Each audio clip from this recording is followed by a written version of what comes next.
आगे बढ़ रहा हूं। जेएम फाइनेंशियल सर्विसेज के डायरेक्टर और हेड रिसर्च राहुल शर्मा साहब आपको आपकी स्क्रीन पर नजर आएंगे। Rahul ji, good morning. लाइए जरा निफ्टी का 3 महीने का चार्ट रखिए डायरेक्टर साहब स्क्रीन पे। फरवरी 28 को राहुल ने कहा था कि हम एक्सपेक्ट कर रहे हैं निफ्टी बॉटम आउट करेगा। डॉक्यूमेंटेड है, वो लिखित में है राहुल की तरफ से वो। खैर, ये कहा था कि निफ्टी डीप वैल्यू जोन में एंटर कर रहा है, और उसके बाद हमने देखा वाकई मार्च में वो बॉटम आउट हुआ और मार्च का महीना काफी अच्छा रहा शेयर बाजार के लिहाज से। राहुल, बढ़िया रहा वो, डन एंड डस्टेड। अप्रैल की शुरुआत हो गई, नए महीने का आगाज हो गया। शुरुआत बड़े बड़े इवेंट्स के बीच कुछ लड़खड़ाती हुई नजर आ रही है। ऐसे में अप्रैल के लिए किस तरह का सिनेरियो पेंट कर रहे हो आप? जी हाँ, very good morning Ashish ji. देखिए, ये बड़ी रैली के बाद फाइनली मार्केट ने एक पुल बैक देखा है। टेक्निकली हमें लगता है कि 22,800 22,500 का जो रेंज है, यहाँ पर निफ्टी के ड्यूअल सपोर्ट्स हैं। 22,800 पे एक, 22,500 पे दूसरा। हमें लगता है कि ये जो फियर है इसे बाय करके चलना चाहिए। इसके कई रीजन है। एक तो जैसे हम थोड़ी देर पहले डिस्कस कर रहे थे कि जो टैरिफ वाला सिचुएशन है, ये डेफिनेटली एक ओवरहैंग की तरह रहने वाला है। लेकिन रिलेटिव पोजीशनिंग में इंडिया का जो सेटअप है, खास करके इमर्जिंग मार्केट्स में, वो काफी बढ़िया है। रिस्क रिवॉर्ड अभी भी इंडियन मार्केट्स में काफी अच्छे हैं, और हमें लगता है कि सूनर देन लेटर, खास करके जब हमारी अर्निंग सीजन चालू हो जाएगी, आरबीआई की पॉलिसी भी शेड्यूल्ड है, कहीं ना कहीं ये ट्रिगर्स देंगे मार्केट को, एक बूस्टर देंगे सेंटीमेंट के लिए। और हमें लगता है कि मार्केट के अंदर रिलेटिव आउट परफॉर्मेंस बनी रहेगी। यानी कि अगर यूएस मार्केट्स यहाँ से और भी करेक्ट होते हैं, तो रिलेटिव स्केल में हम यहाँ पर कम करेक्ट होने चाहिए। और जैसे ही वहां पर बाउंस बैक बनेगा, तो यहाँ पर बाउंस बैक जो है काफी अच्छा देखने को मिल सकता है।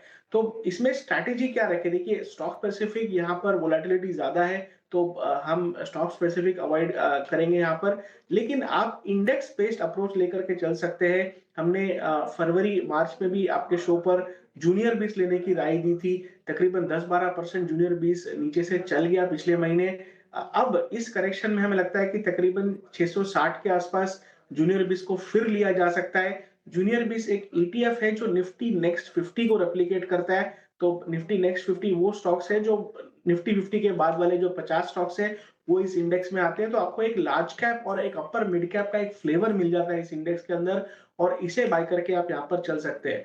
अब छुपने की राय कहां पर है? क्लियरली हमने देखा है कि बैंक्स यहां पर आउट परफॉर्म कर रहे हैं। बैंक्स के अंदर वीकनेस नहीं है, तो एक तरह से एज ए डिफेंसिव बैंक्स को अभी लिया जा सकता है। बैंक निफ्टी में हमें लगता है कि इवेंचुअली तकरीबन 53,500 से लेके 54,000 तक के टारगेट्स हमें देखने को मिलेंगे। लेकिन टाइम लग सकता है, क्योंकि ओवरऑल ग्लोबल सेंटीमेंट जो है उसमें समय लग सकता है सुधरने में। लेकिन पोजिशनली हमें लगता है कि अगर आपका महीने 2 महीने का व्यू है, तो तकरीबन 54,000 तक के टारगेट्स बैंक निफ्टी के अंदर देखने को मिल सकते हैं। तो आप बैंक निफ्टी में बैंक बीस के थ्रू पार्टिसिपेट करके चल सकते हैं, और ओवरऑल मार्केट में आप जूनियर बीस लेकर के यहाँ पर बाय करके चल सकते हैं। ओके राहुल जी, नमस्कार। लेकिन शॉर्ट टर्म में अगर आपका व्यू है कि if Nifty is heading towards 22,800 22,500, वो उस फॉल को स्पॉन्सर कौन करेगा? आज हम शायद 23,000 को 23,100 को बचा लेते, लेकिन फाइनली वो ट्रंप जी का बयान फार्मा को लेकर, उसने वो फाइनली अगर आप देखें वो डैमेज भी कर ही दिया। आगे कौन स्पॉन्सर करेगा इस गिरावट को? जी, I think Anuj, across the board selling देखने को मिल रही है, except banks and financials. Across the board हमने देखा है कि इनफैक्ट लास्ट डेढ़ सेशन में निफ्टी के अंदर वीकनेस यहाँ पर बनी है। तो ओवरऑल हमें लगता है कि मेटल्स के अंदर इंक्रीमेंटल वीकनेस देखने को मिल सकती है। हमें लगता है ऑटो, जो कि ऑलरेडी थोड़ा प्रेशर में था, यहाँ पर और वीकनेस एक्सटेंड होती हुई दिख सकती है। और कहीं ना कहीं आईटी जो है, जो कि अच्छा खासा वेटेज है निफ्टी के अंदर, ये भी लगातार निफ्टी को नीचे की तरफ ड्रैग करता हुआ जा रहा है। तो आई थिंक रेदर मैं क्वेश्चन को इन्वर्ट करूंगा कि कौन से वो सेक्टर से जो शायद ना गिर सके, तो उसमें से बैंकिंग और फाइनेंशियल एक ऐसा स्पेस है जहां पर हमें लगता है कि रिलेटिव स्ट्रेंथ बनी हुई है। उसके अलावा I think across the board आज के सेशन में हमने सेलिंग देखने को मिली है और कहीं ना कहीं उसको देखकर ऐसा लग रहा है मार्केट्स जो है काफी लाइट है। अगर हम इंडेक्स पोजीशनिंग देखें एफआईआईज की, रिटेल की, तो पोजीशनिंग रिलेटिव बेसिस पर काफी लाइट है। तो हमें लगता है कि आने वाले 2-3 सेशन में, खास करके नेक्स्ट वीक में जो कि एक ट्रंकेटेड वीक है, उसके बाद वाला वीक भी ट्रंकेटेड है, तो गैप अप गो डाउन का माहौल हो सकता है। तो पोजीशंस जो है आई थिंक स्ट्रिक्टली आप या तो ऑप्शंस के जरिए खेले जहां पर डाउनसाइड आपको पता है कि लिमिटेड है, या तो आप जैसे हम ईटीएफ की जो राय दे रहे हैं उस हिसाब से लेकर के चल सकते हैं। ओवरऑल व्यू तेजी का है, लेकिन मेरे हिसाब से इस वोलेटिलिटी में आप क्वालिटी स्टॉक्स, क्वालिटी सेटअप्स जो है वहां पर आप अक्यूमुलेशन करें और हमें लगता है कि सेकेंड हाफ ऑफ अप्रैल में निफ्टी को ब्रीदर देखने को मिल सकता है।